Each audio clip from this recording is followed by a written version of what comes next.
Praise the Lord. அற்புத குழந்தை இயேசுவே, எங்களுக்காக வேண்டிக் கொள்ளும். இன்றைய வாசகங்கள் பொது காலத்தின் 8ஆம் வாரம், மே 26, செவ்வாய்க்கிழமை. முதல் வாசகம் திருத்தூதர் பவுல் புனித பேதுரு எழுதிய முதல் திருமுகத்திலிருந்து வாசகம்.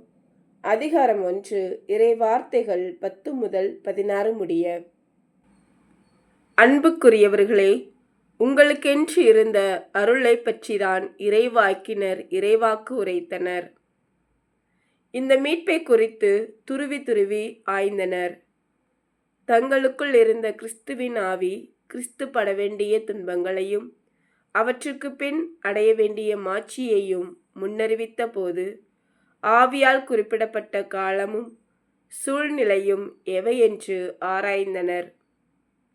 அவர்களது பணி தங்கள் பொருட்டல்ல, உங்கள் பொருட்டே என்பது அவர்களுக்கு வெளிப்படுத்தப்பட்டது.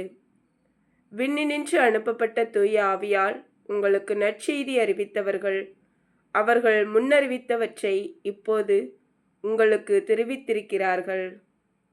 இவற்றை அறிந்து கொள்ள வானதூதர்களும் ஆவலோடு இருந்தார்கள். ஆகவே உங்கள் மனம் செயலாற்ற தயாராய் இருக்கட்டும். அறிவு தெளிவுடையவர்களாயிருங்கள். இயேசு கிறிஸ்து வெளிப்படும் பொழுது உங்களுக்கு அளிக்கப்படும் அருளை முழுமையாக எதிர்நோக்கி இருங்கள். முன்னர் அறியாமையில் இருந்தபோது இச்சைகளுக்கு இசைய நடந்தது போலன்றி கீழ்ப்படிதலுள்ள மக்களாயிருங்கள். உங்களை அழைத்தவர் தூய்மையுள்ளவராயிருப்பது போல நீங்களும் உங்கள் நடத்தையெல்லாம் தூய்மையுள்ளவர்களாய் இருங்கள். நீங்கள் தூயவராயிருங்கள், ஏனெனில் நான் தூயவன் என மறைநூலில் எழுதப்பட்டிருக்கிறது. இது ஆண்டவர் வழங்கும் அருள்வாக்கு. இறைவா, உமக்கு நன்றி. பதிலுரை பாடல். திருப்பாடல் 98, பல்லவி. ஆண்டவர் தம் மீட்பை அறிவித்தார். அல்லேலுயா வாழ்த்தொலி. தந்தையே, விண்ணுக்கும் மண்ணுக்கும் ஆண்டவரே, உம்மை போற்றுகிறேன். ஏனெனில் ஞானிகளுக்கும் அறிஞர்களுக்கும் இவற்றை மறைத்து குழந்தைகளுக்கு வெளிப்படுத்தினீர்.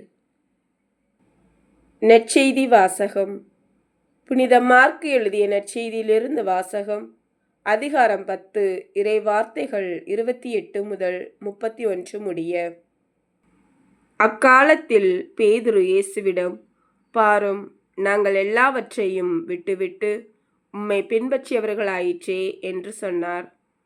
அதற்கு இயேசு, உறுதியாக உங்களுக்கு சொல்கிறேன், என் பொருட்டும் நற்செய்தியின் பொருட்டும் வீடுகளையோ சகோதரர்களையோ சகோதரிகளையோ தாயையோ தந்தையையோ பிள்ளைகளையோ நிலப்புலங்களையோ விட்டுவிட்ட எவரும் இம்மையில் 100 மடங்காக வீடுகளையும் சகோதரர்களையும் சகோதரிகளையும் தாயையும் நிலப்புலங்களையும் இவற்றோடு கூட இன்னல்களையும் மறுமையில் நிலைவாழ்வையும் பெறாமல் போகார்.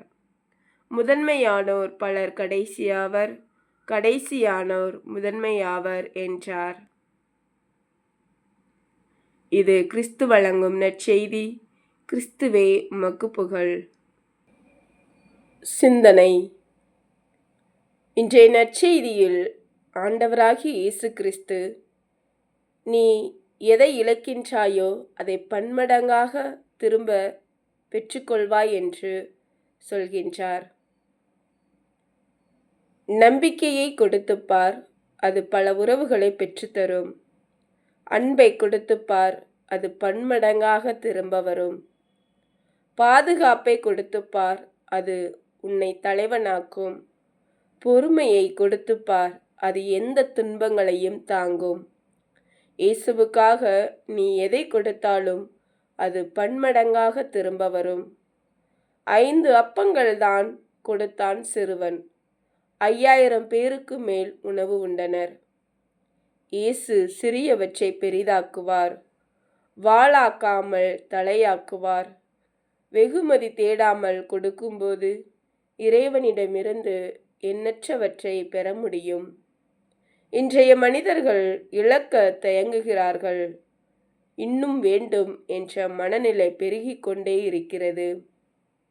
இங்கு நீளும் கைகள் வாங்குகிறதை தவிர கொடுப்பதில்லை. இயேசுவின் வழியை பின்பற்றி இழக்க தயாராவோம். அவர் நம்மை ஆசிகளால் நிரப்ப விரைந்திடுவார். சிந்திப்போம். ஆமீன். Praise the Lord. அற்புத குழந்தை இயேசுவே, எங்களுக்காக வேண்டிக் கொள்ளும். Thank you Jesus.